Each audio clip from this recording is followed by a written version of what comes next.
When it comes to kidney disease, the real danger often isn't what you feel, it's what you don't. The ache in your back or the swelling in your ankles may not be the first warning signs. Sometimes the damage is happening silently, in the very food sitting on your plate. Foods that look innocent, foods you may have eaten for decades without a second thought, can quietly overload your kidneys, pushing them closer to failure. And the most unsettling truth is that these foods are often the very ones we're told are convenient, even healthy. I'm Dr. Brian, and welcome to Channel Vital Science for Seniors. My mission here is simple: to help people over 50 reclaim their health, independence, and joy. Today we'll uncover the hidden villains in your diet, the ones that silently raise creatinine levels and strain your kidneys. And we'll explore delicious swaps that can truly protect your health. I once sat with a gentleman named Charles, a retired teacher in his early 70s, who told me about his morning ritual.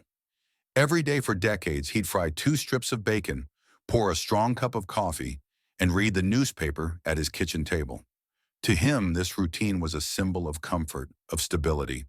But what he didn't realize was that those thin slices of bacon were quietly working against him, raising his blood pressure, straining his kidneys, and nudging his creatinine level higher than it should have been. By the time Charles came to see me, his kidneys were struggling, and he was baffled because he hadn't done anything new. That's the deceptive part. Sometimes it's not the big changes, but the small, daily habits that build up like a slow drip of water wearing down stone. Processed meats are masters of disguise. They come neatly packaged, full of flavor, ready to eat with little effort. But inside, they're loaded with sodium and preservatives. Just one slice of deli ham can contain over 300 milligrams of sodium. A single hot dog can pack in 700. That means your breakfast sausage or lunchtime sandwich could quietly consume half of your daily sodium limit before you've even made it to dinner. For someone with kidney disease, this sodium overload is dangerous. The body holds on to extra fluid, swelling creeps into the ankles, rings feel tighter on the fingers, and most importantly, the heart and kidneys are forced to work harder than they should. It's like asking a worn-out pump to push water uphill. It strains, it weakens, and eventually it fails. But sodium is only part of the story. Processed meats are also saturated with unhealthy fats that raise cholesterol and fuel inflammation. And because kidney disease and heart disease are deeply intertwined, when one falters, the other often follows. These foods can set up a vicious cycle of decline. In fact, a study published in the Journal of the American Society of Nephrology found that high intake of processed meats was linked to both faster kidney function decline and higher risk of cardiovascular complications. That's the scientific truth behind the comfort food many of us grew up with. Now let's turn to fast food. Picture that quick stop at the drive-thru, the burger and fries that save time after a long day. The golden arches may feel harmless, but hidden in that convenience meal is an avalanche of sodium and phosphorus additives. A typical fast food burger combo can reach 1,500 to 2,500 milligrams of sodium in one sitting. That's not just a little over the limit. It's a tidal wave crashing against kidneys already struggling to filter. And the phosphorus additives, those invisible chemicals added to preserve flavor and texture, are absorbed by the body at nearly twice the rate of natural phosphorus in whole foods. Too much phosphorus builds up in the blood, stealing calcium from the bones, leaving them fragile, itchy, and painful, while at the same time clogging blood vessels and damaging the heart. But here's where hope enters, because just as Charles eventually discovered, you don't have to give up flavor to protect your kidneys. He started roasting chicken breasts at home, slicing them thin, and seasoning them with rosemary, lemon, and garlic. He found that with the right herbs, he didn't miss the deli counter at all. For his craving for burgers, he learned to make turkey patties at home, mixing ground turkey with onion, garlic powder, and a dash of lemon juice. Instead of greasy fries, he baked sweet potato wedges in olive oil and paprika, finding them more satisfying than anything that came in a paper bag. And when it came to the occasional sandwich, Charles discovered that a fresh lettuce wrap with grilled chicken, crisp vegetables, and hummus gave him the crunch and satisfaction he loved, without the salt bomb that deli meat delivered. Slowly, week by week, his swelling reduced, his blood pressure stabilized, and his lab results showed his creatinine levels holding steady instead of climbing. Most importantly, he felt hope again, because he realized he wasn't powerless. He could still enjoy food, but in a way that nourished instead of harmed. If you've relied on bacon, ham, burgers, or frozen pizzas for comfort or convenience, know this. You can retrain your taste buds, and it doesn't take as long as you think. Within just a few weeks of reducing sodium and preservatives, food starts to taste brighter, fresher, more alive. Your body feels lighter. You breathe easier. And your kidneys, though quieter than your heart or lungs, silently thank you by holding steady, by filtering faithfully, by giving you more days of independence and strength. So when you look at that shiny package of deli meat or consider that quick drive-through meal, pause and ask, is this a treat or is it a trap? For your kidneys, it's often the latter. And by making the shift toward fresh, home-prepared meals, even simple ones, you can protect your kidneys, your heart, and your future. I remember meeting a woman named Eleanor, a grandmother of 5 who had always loved her nightly ritual of a warm glass of milk before bed. It reminded her of childhood, of safety and comfort. When her kidney numbers started slipping, she was shocked when I explained that dairy could be part of the reason. To her, milk and cheese were symbols of health. But for kidneys that are struggling, these foods can tip the balance in a dangerous way. The problem lies in the minerals hidden inside. Dairy is naturally rich in phosphorus and potassium. For healthy kidneys, these minerals are easy to manage, like guests coming in and out of a well-staffed hotel. But when kidneys weaken, those same guests become rowdy intruders that don't leave. Potassium builds up in the blood, silently raising the risk of irregular heartbeats, even sudden cardiac arrest. Phosphorus piles up too, leaching calcium from the bones, leaving them brittle, painful, and prone to fractures. This is why many kidney patients begin to notice itchy skin, restless legs, or bone aches. They're feeling the silent overload of minerals their kidneys can no longer control. Cheese, that beloved slice on a sandwich or sprinkle over pasta, is a particular offender. Not only is it high in phosphorus, but many processed cheeses also contain large amounts of sodium. A simple slice of American cheese can add 300 milligrams of sodium to your plate, while a handful of shredded cheddar can load you with phosphorus your kidneys just can't handle. Yogurt, ice cream, and even healthy cottage cheese often hide the same dangers. But here's the important part. Avoiding dairy doesn't mean giving up pleasure. Eleanor eventually discovered almond milk and oat milk and was surprised to find she preferred their light, nutty flavor to her old glass of cow's milk. For her love of creamy textures, she turned to coconut-based yogurt and small amounts of fresh mozzarella, which is lower in phosphorus than hard cheeses. And in the process, she realized she hadn't lost anything. She had simply swapped out the danger while keeping the comfort. Now let's step into the pantry, where another hidden villain waits: canned and packaged foods. Soups, vegetables, instant noodles, even beans. They look wholesome, often marketed with cheerful labels like hearty or homemade taste. But inside that can or package lurks sodium in shocking amounts. A single cup of canned soup can contain 800 to 1500 milligrams of sodium. That's half or more of the daily limit for someone with kidney disease. Eat the whole can, and you're pushing your kidneys to the brink in just one meal. Think of sodium like water filling a bucket. For healthy kidneys, the bucket has a drain, constantly emptying. For weak kidneys, the drain is clogged, and every teaspoon of sodium you add brings the water closer to spilling over. That spillover appears as swelling in your legs, puffiness around your eyes, or dangerous spikes in blood pressure. And all the while, the kidneys are straining under the weight, inching toward further damage. The good news is that even with canned foods, small actions make a huge difference.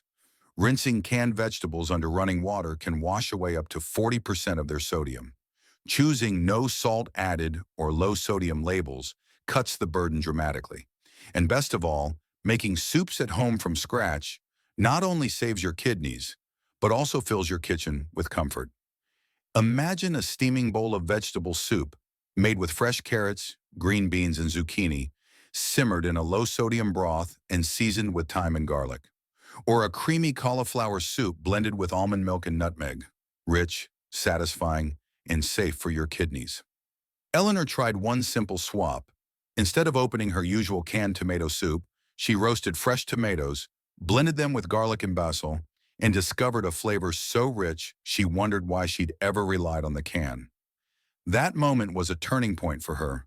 Her blood pressure dropped within weeks, her swelling reduced, and her lab results showed her phosphorus levels stabilizing. What I want you to hear is this. Protecting your kidneys doesn't mean abandoning the foods you love. It means reimagining them.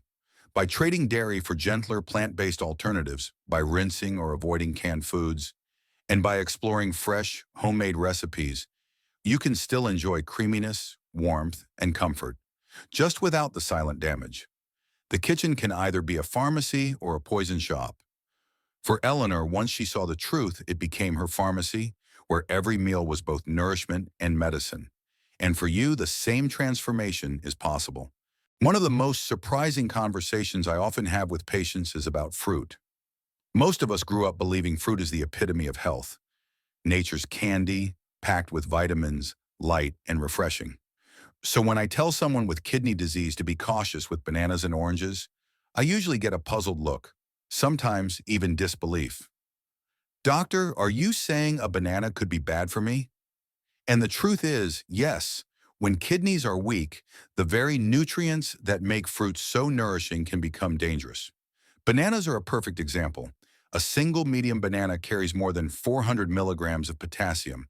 For healthy kidneys, that's no problem at all. But for a kidney patient, that potassium becomes like a fire alarm with no batteries. The body has no way to sound the warning. Potassium builds silently in the blood, and when levels get too high, it can cause the heart to beat irregularly, sometimes even to stop suddenly. I once cared for a gentleman named Harold, who was diligent about avoiding fast food and processed snacks. Yet he loved his morning banana smoothie, his creatinine was climbing, and he couldn't understand why. When we reviewed his diet, that daily banana, combined with orange juice at lunch, was enough to tip his potassium to a dangerous level. He wasn't doing anything wrong in the way most people think of it. He was eating what the world tells us is healthy. But for his kidneys, it was poison disguised as fruit. Oranges pose a similar issue. The fruit itself has more than 200 milligrams of potassium, and a glass of orange juice often packs more than 400. To put this in perspective, some patients with kidney disease are advised to limit their potassium intake to 2,000 milligrams per day. Just one banana and one glass of orange juice could already push them halfway to their limit before any other food is eaten. And because potassium hides in so many other foods, tomatoes, potatoes, beans, it doesn't take much more to exceed that threshold. But does this mean you can't enjoy fruit at all? Absolutely not. In fact, fruit can still be a bright, joyful part of a kidney-friendly diet. The key is choosing lower potassium options. Apples, grapes, pears, and berries are gentle on the kidneys and bursting with flavor. I often encourage patients to make smoothies with strawberries, apples, and grapes blended with almond milk, a refreshing, sweet treat that feels indulgent but is safe. For those who miss the citrus punch of oranges, a squeeze of lemon or lime over a salad or into water can give that tangy flavor without the potassium overload. Now let's turn to another food often praised as healthy: whole grains. Brown rice, whole wheat bread, bran cereals. Aren't these the very foods doctors usually recommend for heart health? Yes, and for someone with strong kidneys, they are excellent. But for those with kidney disease, whole grains carry a hidden load of phosphorus and potassium that can be overwhelming. Whole wheat bread, for example, contains nearly 3 times the phosphorus of white bread. Brown rice carries more potassium and phosphorus than white rice. This doesn't make them bad foods. It simply makes them the wrong match for weakened kidneys. It's like putting a heavy backpack on someone already struggling to climb a hill. Their heart and bones end up paying the price. Switching from brown rice to white rice may feel like a step backward in health, but for kidney patients, it's often a life-preserving choice. White bread, white rice, couscous, and even cauliflower rice are gentler on the kidneys. And with the right seasonings, they can be just as delicious.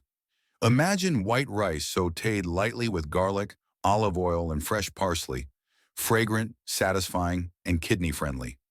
Cauliflower rice, when roasted with herbs, can bring a nutty, savory depth that surprises even the most skeptical palate. Harold, the gentleman I mentioned earlier, eventually swapped his banana smoothie for a berry blend, replaced orange juice with lemon water, and traded his beloved brown rice for white. At first, he feared these changes would make his meals bland and restrictive, but within weeks, he found he had more energy, his swelling went down, and his lab results showed potassium and phosphorus moving back into a safer range.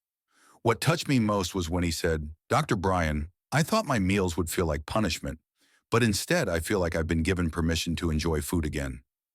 That's the heart of this journey, not deprivation, but transformation. Every food swap isn't about what you're losing, it's about what you're gaining: safety, energy, freedom from the anxiety of lab results creeping higher, and most importantly, the joy of meals that nurture instead of harm. Your kidneys are precious, delicate filters, and they deserve the gentlest care. By choosing fruits and grains that lighten their load, you're not just avoiding danger, you're actively giving your body the chance to thrive.